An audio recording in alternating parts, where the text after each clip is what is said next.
Hey, this is OXDF, and today we are getting ready for the 2023 Uni CTF through Hack the Box. It should be a really fun competition, and I hope y'all are excited about it and eager to get playing on the challenges.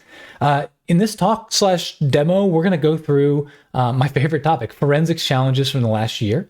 I've got two ready, but if the first one takes too long and I don't want to overrun my time, I might just drop down to some general tips of how to prepare and be successful in CTFs like this. So I guess we'll kind of see as we go.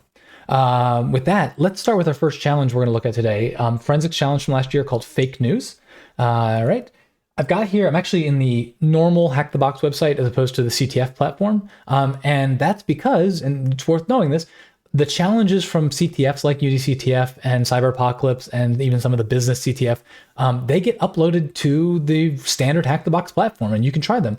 You can actually find them if you go into, let me get this big enough that I can get this over here. If you go into tracks and search for like Uni right here. So here's the 2022 University CTF, and you can see here's all the different challenges that are available on the main site from last year's CTF. A lot of them, if not all of them, will come in as retired because they can't be for points. So you will have to have a VIP account to play with them. But if you do, they're there. It's a great resource.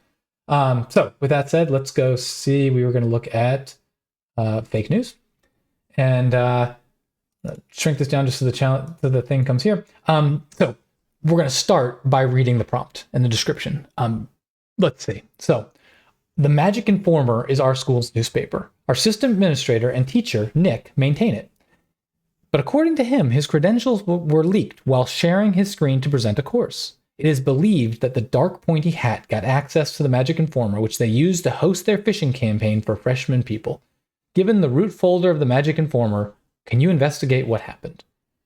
So we got the download button right here. I'll download them. I've already done that because I can take a minute. We'll come here and I've got the zip. We will unzip it here and give it the password hack the box. And we've unzipped. We now have an HTML folder. And this isn't surprising to me because whenever you have a web server, it's common you'll see var www HTML is the folder it will go in. And so if we go into that folder and take a look, in fact, we do have a bunch of PHP files. So good right there. We know we have a PHP website. We also are going to recognize a lot of WP- files. To me, this is immediately obvious. This is a WordPress website. WordPress is a CMS, content management system. It's incredibly common. It's fairly easy to stand up your own instance and start creating blog posts and content through the admin panel. If you didn't recognize this, what could you do? For one, there's a license here, so we can vim the license file and see right here, WordPress web processing software. That gives us a good hint what we're dealing with. Even if you didn't have that, we have all these WP files. And so if we came here and went to like WP- what was one of these things? Let's just pick one. WP config. If we were to throw that into a search engine, see like, oh, look, it's WordPress documentation over and over again, WordPress documentation.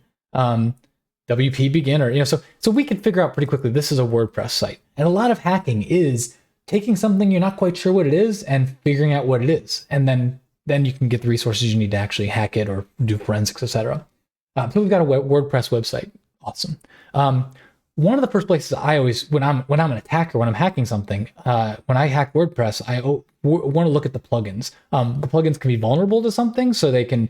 It's often the attack surface that people use to get in. Doesn't seem like that's really the case here because we know he leaked his creds, and so we don't, someone could just log in. But it's a place where people can go to actually get execution. So we'll go into WP content and let's take a look in here. There's a plugins folder. And inside of here, so we have got two directories and two files. Again, right now to me, I recognize these first three are almost always going to be there. They're standard things. But let's say you didn't know that. We can come over here, and we can say, if I can, wow, okay. WordPress, GitHub. See if we can find the source code to WordPress on GitHub. So here's this. Let's see. Repository WordPress. It just assumes I'd be able to do this. Let's see. Here, this looks like maybe this is it. WordPress. Perfect. Okay. So if we go to WordPress, WP content, plugins, and right away we can see hello.php and index.php are just there. Those are the things that come. We can compare those. They're the same as what we have. We can also start to look at, I don't even know how to say this, Akismet. And if we Google for this, we'll see it's a spam protection for websites. Let's see. The other thing, if we search for default, we can see that somewhere in here, let's see, with WordPress. Yeah, here we go. So starting with WordPress 2.0 and later, it actually ships along with WordPress. So that's a standard thing. We don't probably need to dig into it. Could the attacker have modified it some way? Sure, but let's start with this other one, Plugin Manager, because that's certainly new. So here we are in Plugin Manager, and there's two files. We'll take a look at plugin.php. That's just some metadata. Nothing interesting there. In fact, let's open this in VS Code so we can take a look. Yes, I'll trust the authors. And let's go to Plugin Manager. And this right away looks very sketchy. Let's see, is it Alt-C? Yeah. So we can see, I'm toggling line wrap on and off, so you can see it's got quite a long line here. And basically it's PHP code, but it's base64 decoding this blob and then evaling it. And eval just means run as PHP code. So that is sketchy, for sure. I want to decode this and see what it is, right? It's going to decode to some PHP code, I think. I could copy and paste it out of here. I like to do this on a terminal. We can cat plugin manager. We can see it here. Now we want to isolate this stuff right here. So we'll just do grep, in this case on eval, get the line that has eval. And then I'm going to use cut. And what cut's going to do is I'm going to give it a delimiter. In this case, I'm going to give it the delimiter of double quotes like that. And now, so it's going to break it here. So I want this is going to be the first field. This is going to be the second field up to this delimiter. So I'm going to say -F2 to get the second field. Now I've got just that. And now I can base64-D to decode it. And look at that. We've got PHP code. Go up here to the top. I actually again, this is another one that very quickly I recognize this, and I know exactly what this is. But I've been doing this a while and I've played with things before. I'll show you how I recognize it actually. If we go up here and we search for PHP reverse shell, I bet we can find it really quickly. Pentest monkey reverse shell, PHP reverse shell, and we can see right here, there's a bunch of comments at the top, which we didn't have. But then look at this. It's the exact same set limit, version, IP, port, chunk size and stuff. These exact same comments are down here. Demonize ourselves, possible to avoid zombies later. In fact, let's say you didn't know what this was. So I recognize it was a search for PHP reverse shell. If we come in here and just search for that in quotes, we're going to get that shell. We find that shell. So, that's another good hint of like strings like this. When you see things documented in strings that are like pretty unique, like this probably doesn't show up in a lot of other documents on the internet. So it's possible this shell is custom and it's not on the internet, but if it is, let's search for some of these strings and see if it comes up. So what this is a very standard PHP reverse shell. So we can do, this is going to run a PHP reverse shell. It's going to connect to this IP and port. This is useful when you're doing forensics. You're going to want to know this. If this was your company and you found this shell living in your WordPress, you'd want to then take this IP address and port and go look through your firewall logs, any kind of packet captures you have going out, any kind of net flow. You want to know who's been triggering this, what's the attacker's IP, and you want to start to pivot off of that into other data sources you have. Now, in this case, these are probably the defaults. We can actually check that. No, the default actually 127.0.1. So it is a unique new IP address, but default port 444. But they also actually added an extra variable right here, part1, and it looks like the start of our flag, HTTP, come on. Yeah, I guess come on. So we found half the flag. And that's about all I'm going to get out of here, actually. Let's see. There's not a lot else here. The rest of this just matches exactly what you'd see in here. Go to the bottom and verify. Yeah. So nothing else too exciting there.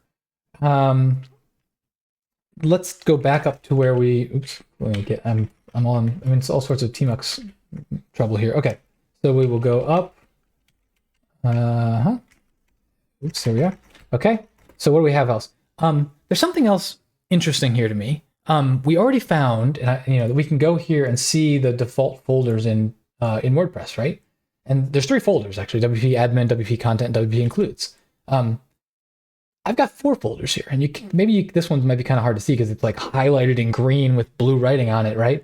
But that actually is its own marker. Why is that happening? Well, my terminal is configured, and this is kind of just a default Ubuntu terminal, but so it's very common like this. But it shows this has to do with the permissions, right? So it turns directories blue, files are left white.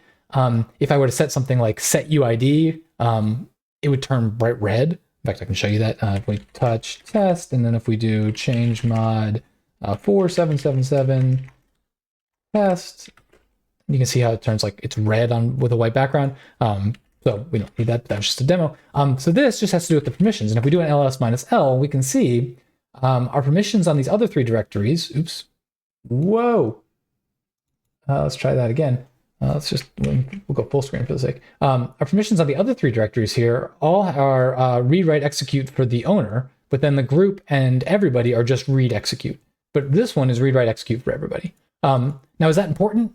Nah, not really. No, it doesn't make a difference, except it makes this folder stand out as different than the others. And again, that's the trigger. Like, oh, maybe I should check that one out. So let's see what's in there. So we can do WP blogs.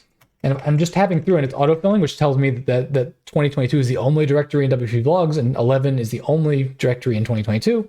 So we'll just go in there. And in here, we have index.php and styles.css. Open that up again. We can close this previous one. I don't think we need it anymore. And let's take a look at index.php. So we got a web page here. We have an index.html with some stuff going on. Seat, carriage, fingerprint boarding. Might be worth viewing this to see what it looks like. And all right, now this is okay. So I was like, man, this page is finishing up quickly. This is a script, and there's this clearly obfuscated JavaScript here. In fact, take a look at it. It's got a function here. It takes these 2. This is a function there that's defined from starting at this, and I bet you it goes all the way to the bottom. You can see, I bet you it ends right there, and then it actually calls it. So in JavaScript, you can do this thing where you say function, arg1, arg2, stuff in here, and then you can just call it right like that. So that this is going to define the function and then just immediately call it right afterwards. And it's actually doing that without. I'm not. Yeah, that looks like probably is what's happening. Well, it's also possible that it's getting picked up here because we need arguments. At the end of the day, unimportant. We got a bunch of obfuscated JavaScript here for sure. So this is definitely sketchy. Now we know from the prompt that they were using the school website or the school newspaper to send out phishing stuff. And this looks like it'd be a great, so send someone to a page on the school newspaper, and maybe that's the phishing. Maybe this is the phishing document. So we could start trying to deobfuscate this JavaScript. And in fact, we're going to probably come back and mess with it a little bit as we get at the end here. But I would rather start with let's get a feel for what we're dealing with, right? So one thing we can do is we can actually run, if we got PHP on our VM, with a -S. And what that's going to do is say, hey, be a PHP server in this directory. It's kind of like Python -m http.server, where it starts a server in your local directory. Except for this one, it's actually going to serve Python or PHP code, which is nice. So we need to give it a address, so we'll serve on that. And I'm just going to leave the port blank so it serves on 80. We'll do sudo so it does. Invalid address. Maybe we need to give it a port, and now it goes on 80. Oh. All right, we'll define it, put it on 80. There we go. Now we can come here and we can do 127.0.0.1, 80. Oh, not 8,000. I don't know what that is. There we go. Ooh, and we have our ticket to the Magic Express. And something else interesting happened here. So we've got a ticket to the Magic Express. That's cool. That's actually an interesting phishing thing, right? So are we trying to invite someone to come into a thing? Yeah, okay. But in the background, just on loading this page, I downloaded officialinvitation.iso. If we refresh the page, we downloaded officialinvitation1.iso. So somehow that JavaScript must be automatically downloading official invitation .iso. So that is interesting. Let's go check that out. So I'm going to actually close this. I don't need this anymore. We'll open up a new terminal window here. We can move download official invitation.iso to here. Just so I don't forget, I'm going to remove official. There we go.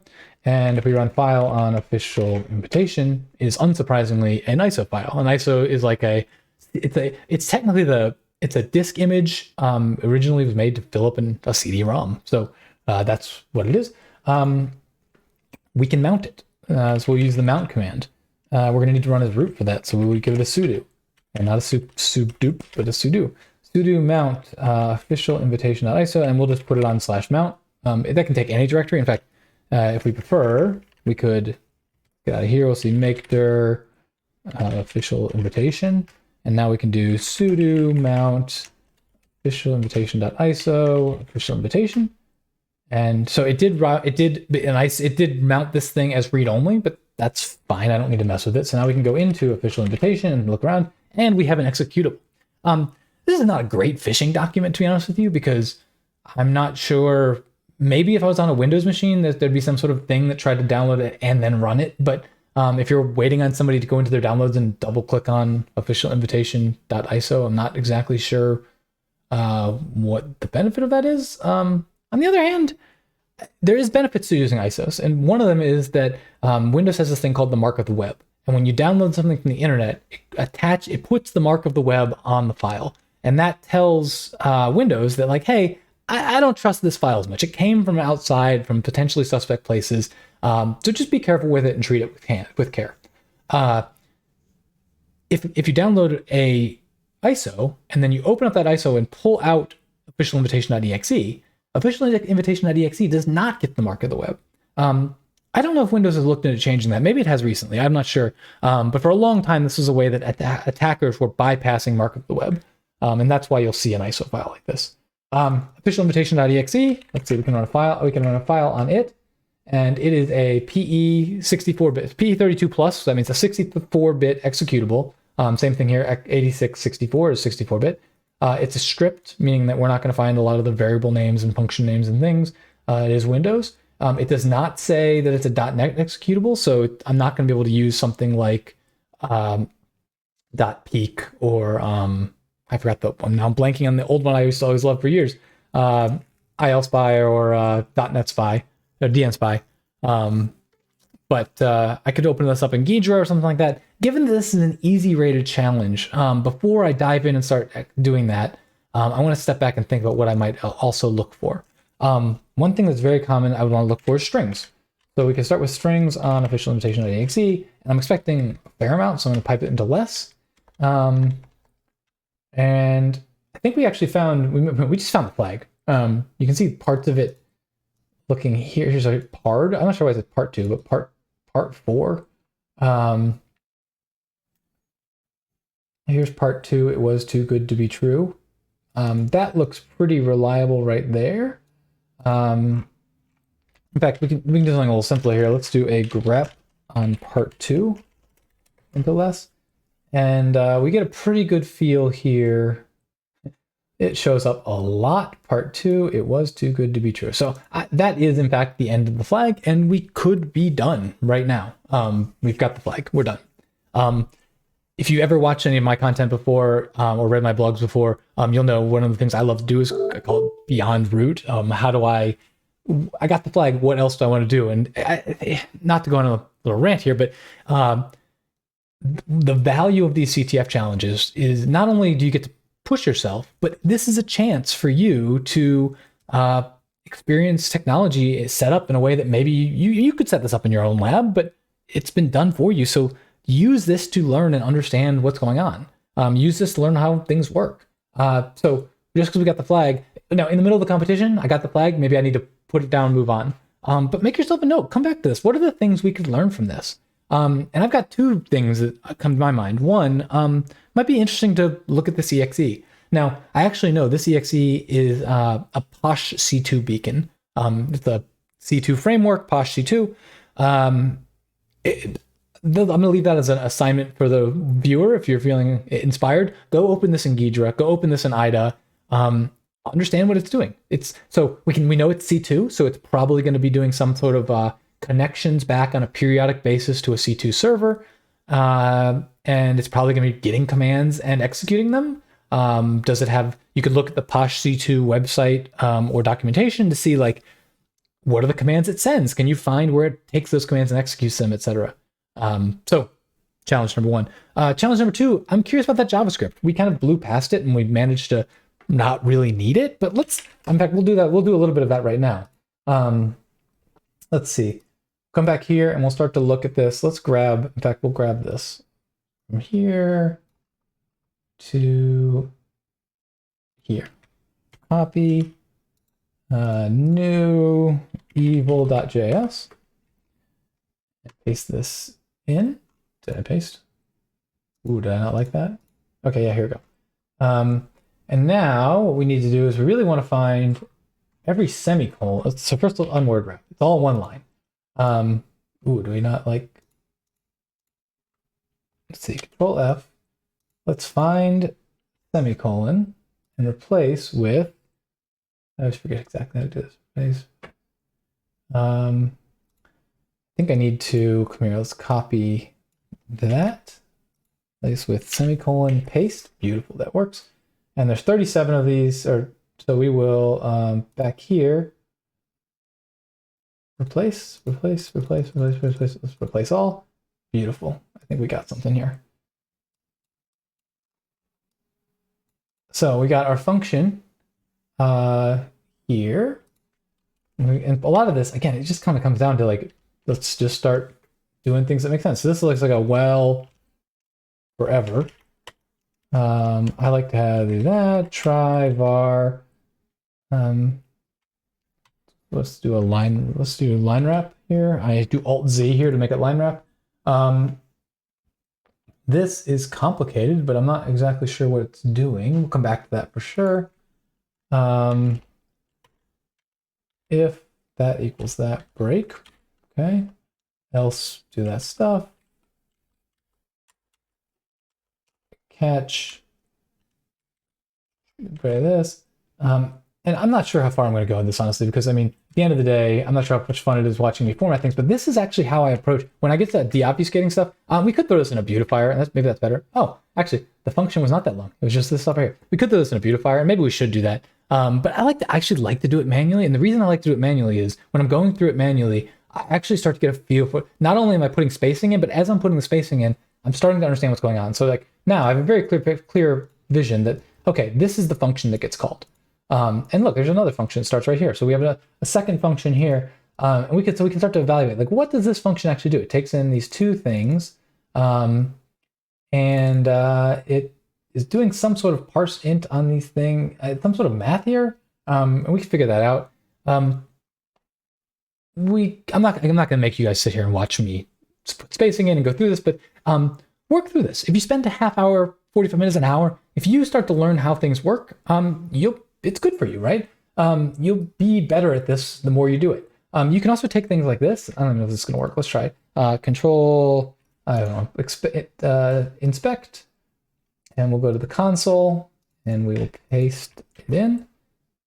And of course, that's not defined. But you can, if you get the little things that are defined, you can start to do that. So you can start to say, okay, well, once I figure out what OX 4A1D6 is, maybe I then can get the result of what parseInt looks like. Well, that's just going to be, but the point of all this is you can use the browser dev console as well when you just test some JavaScript stuff. All right. I've been going on for 25 minutes. I got about 5 minutes left. I have a few thoughts that might be useful for going into a CTF event like this. So the first thing I was going to say is prepare yourself. You're watching this video, so you're already thinking about what can I do ahead of time, what can I do. If you've got a VIP subscription to Hack the Box, go look at last year's challenges. I had them up on the screen earlier. You can not only get the challenges and try them, you can get the write-ups. And so if you're real new to this and this all seems really overwhelming to you, go start reading through those write-ups and figuring out what's going on. Even if you're not new, you can look through, when you get to a challenge, there's going to be a set of tools and a set of technologies that you need to recognize and know about. Now, a lot of doing this stuff is knowing that you're going to run into stuff you don't know and you have to figure out how to search for it. I often tell people my main job is knowing how to Google things. But if you run into an Office macro, you're probably going to run into an Office macro. And if you do, I say that with no knowledge of what the challenges are, but they've been one in the last many CTFs. If you do, knowing that OLE VBA exists is really useful. It's a great tool for dumping Office macros out on a Linux and looking at them. But how are you going to know that? Well, you could spend some time Googling around how to reverse engineer Office macros. But if you spend the time now looking through previous write-ups, you will see that tool in use and you can add it to your tool belt. And then when you see an Office macro this year, you just go, Office macro, I'm going to use OLE VBA. Similarly, are you going to need a Windows VM? For some forensics things, for some, I guess that forensics is probably the main category, but some things you're just going to need Windows to do it. Do you have a Windows VM ready? If you don't have a Windows VM, does someone on your team have a Windows VM? Should you go create a Windows VM right now? You could do it. It doesn't take that long. Go download an ISO from Microsoft and build yourself a VM. You don't have to activate it right now. Just you can use it for the event. So there are things you can do to prepare. It's worth doing. Next piece of advice. Always read the prompt. I am super guilty of not following this advice, and it has bitten me so many times. The prompt is useful. The prompt is the information the challenge creators want you to have. And there's hints in there, there's clues in there, not always, but often. My gut instinct when I get a challenge is how quickly can I skim through this and figure out what I need to know so I can go get to the actual file they gave me or go get to the thing I'm trying to hack. Resist that urge. Read the prompt. Think about the words. Knowing in this, in the fake news challenge, knowing that we are looking for a phishing site is useful information, and it'll help us guide how we approach the problem. If you're stuck, take a break. You have this feeling, especially when you're racing or you're in an event, where if I stop, I'm going to fall behind. But really, when you've been going through digging into rabbit holes over and over again, if you can walk away for 5 minutes, 10 minutes, half an hour, take a walk, go think about something that's not hacking. When you come back and sit down and approach something new, your mind's going to go, oh wait, did you think about this? You're going to get new insights that you wouldn't if you were just forcing yourself down the same paths over and over again. So breaks can be incredibly valuable. Use them. Make yourself take them. And then finally, use your team. Ask questions. Talk to each other. Even if you don't have a team, if you're by yourself, you can still practice the art of asking a good question. And by asking a good question, what I mean is, you're going to explain to somebody who is as smart as you or smarter than you, the challenge you're running into. You want to give them all the information. You want to show them that you've done. You don't want to just show them and be like, hey, I looked at this for 30 seconds. I don't know what to do. What do I do? That's not a good question. But if you can go to them and say hey, so I've got this directory of files and I think it's a WordPress directory because it's all these WP files, right? So it looks like WordPress to me. And I found a plugin and the plugin, it looks like a PHP reverse shell and I found a flag. But then I can't figure out, there's got to be more because there's only half the flag. And I can't really figure out where else to look. And these are the things I've tried, but it hasn't worked. And I've gone through the source code on GitHub to see the default plugins. And I haven't, maybe I could use that to look for what the default folders are in the root. And the point of that little exercise is a lot of times if you make yourself type things out, you make yourself ask a really detailed question saying everything you've tried so far and where you plan to go next and where you failed and where you hit walls, you'll catch yourself and you'll say, I didn't actually do this. Maybe I should go do this. I regularly get in the habit of when I get stuck trying to solve something, pulling up a friend on Discord and just, even if I have no plans on asking, if I know they're not around, start pretending to ask the question. And by the time I get through typing out the question, usually 3 out of 4 times, I have found myself going, oh, I haven't tried this. I better go try that first. And don't even need to send the question. I can just then go try things. But having to frame things, they call this rubber duck debugging. It's a technique programmers use, but it works in hacking too. And it can just be so valuable. So, I think those are my tips. I hope you all have fun this year and learn something. And thanks for participating and thanks for hanging with me today. And I'll talk to you next time.